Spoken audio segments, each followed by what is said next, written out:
नमस्कार, आप देख रहे हैं कशिश न्यूज और आपके साथ मैं हूं ज्ञानेंद्र। देखिए, झारखंड के मुख्यमंत्री हेमंत सोरेन की मुश्किलें बढ़ने वाली है।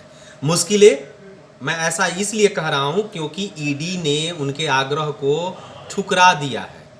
ईडी ने, प्रवर्तन निदेशालय ने उनके आग्रह को इस बात से ठुकरा दिया है कि वो चाहते थे कि 16 नवंबर को हमसे पूछताछ की जाए, लेकिन ईडी ने साफ तरीके पर कहा कि नहीं, आपको 17 नवंबर को ही हाजिर होना पड़ेगा। इसको लेकर के आनन फानन में सीएम आवास पर जेएमएम विधायकों की बैठक बुलाई गई। बैठक में आगे की रणनीति तय की गई। आगे की रणनीति यानी कि ईडी के बुलावे के बाद यानी कि 17 नवंबर को पेश होना पड़ेगा हेमंत सोरेन को। पूछताछ करेगी ईडी पूछताछ करेगी, अवैध खनन से जुड़े मामले में पूछताछ करेगी। क्या कुछ निकल करके आता है, इस पर रणनीति बनाई गई। अभी अभी वहां पर बैठक संपन्न हुई है। जेएमएम के तमाम विधायक यानी कि आपको हेमंत सरकार में जेएमएम कोटे से तमाम जो मंत्री हैं, विधायक हैं, सभी को सीएम आवास पर अचानक बुला लिया गया था और बैठकें की गई थी। घंटों बैठकें हुई थी।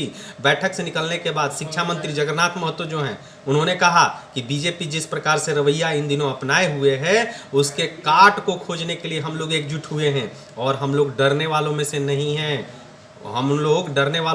मैं आपको बता दूं कि आवास पर बैठक संपन्न हो गई है। जेएमएम विधायकों की बैठक हेमंत सोरेन ने बुलाई थी।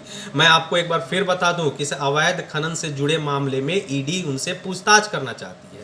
इसके पहले भी एक सम्मन भेजा गया था, लेकिन उन्होंने सम्मन को हेमंत सोरेन ने चुनौती दे डाली थी। उन्होंने साफ तरीके पर मंच से कहा था कि अगर मेरे खिलाफ कोई साक्ष्य है ईडी के पास तो मुझे सम्मन क्यों भेजते हो, मुझे गिरफ्तार कर लो। पहले वो विजुअल देखिए, वीडियो देखिए, कैसे रात में अचानक विधायकों की बैठक बुलाई गई सीएम हेमंत सोरेन के आवास पर और क्या कुछ कह रहे हैं जगन्नाथ महतो, पहले वो सुनिए।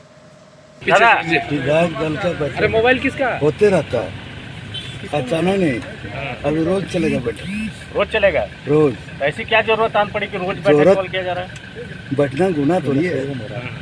नहीं, जो नीति भाजपा ने अपनाया है उसका तोड़ कर नीति हम लोग अपनाते हैं। वो साफ तरीके से कह रहे हैं कि बीजेपी ने जिस तरीके से इन दिनों रवैया अपनाई हुई है और सरकार को डिस्टर्ब करने का उनकी मंशा है, उसके खिलाफ हम लोग एकजुट हैं और प्रत्येक दिन अब बैठकें होगी। एक दिन नहीं, प्रत्येक दिन हम लोग बैठेंगे। जेएमएम के सभी विधायक बैठेंगे हम लोग और बीजेपी के काट कैसे किया जाए इस पर रणनीति तैयार करेंगे। बीजेपी हम लोगों को डिस्टर्ब कर रही है। ये जगन्नाथ महतो आपको शिक्षा मंत्री हैं झारखंड के, वो कह रहे थे, लेकिन वो ईडी जो है वो मानने को तैयार नहीं। ईडी का कहना है कि आपको 17 नवंबर को ही पूछताछ के लिए आना होगा ईडी कार्यालय में, रांची ईडी कार्यालय में आना होगा। मैं बता दूं कि इसके पहले एक सम्मन भेजा गया था जिसमें आपको 3 नवंबर को बुलाया गया था हेमंत सोरेन को, लेकिन उन्होंने चुनौती दे डाली थी और मंच से ही ये बातें कही थी और उसके बाद उन्होंने ये समय मांगा था कि मुझे अपने जो एक्सपर्ट से राय लेने के लिए कम से कम आपको 3 हफ्ते का समय दिया जाए।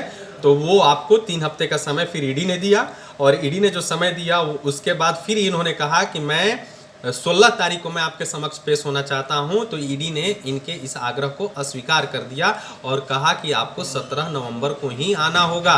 अब देखने वाली बात होगी कि 17 नवंबर को ईडी के प्रश्नों का सामना कैसे हेमंत सोरेन करते हैं और ये जो सीएम आवास पर बैठकों का दौर जारी है, इसमें क्या कुछ निकल करके आता है। कशिश न्यूज सबसे पहले आपको बताने का काम करेगा। बने रहिए कशिश न्यूज के साथ। अगर इस वीडियो को आप यूट्यूब पर देख रहे हैं तो सब्सक्राइब कर लीजिए, अगर फेसबुक पर देख रहे हैं तो लाइक कर लीजिए।